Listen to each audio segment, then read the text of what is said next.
తీసుకెడుతూ phone వచ్చిందని cell phone తీసి మాట్లాడుతుండగా అకస్మాత్తుగా జల్లు ప్రారంభమైంది.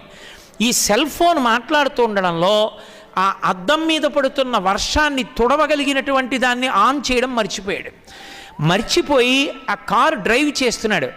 మధ్యలో రోడ్డు డివైడర్ ఉంది, ఆ డివైడర్ మీద కొట్టి కారు డివైడర్ మీద వెళ్ళింది. ఈ సెల్ ఫోన్ కింద పడేసి కంట్రోల్ చేసే లోపల కారు దడ శబ్దంతో కొట్టేసి పక్కకు పడిపోయింది. ఆ పిల్ల కూడా పక్కకు పడిపోయింది. పడిపోయిన పిల్ల కడుపులోంచి రోడ్డు మీదే కవల పిల్లలు ప్రసవం అయిపోయారు.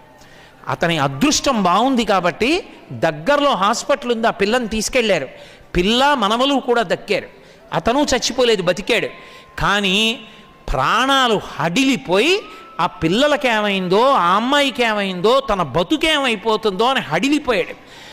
మాట్లాడకూడని చోట సెల్ ఫోన్ మాట్లాడడం అంత ప్రమాదకరం.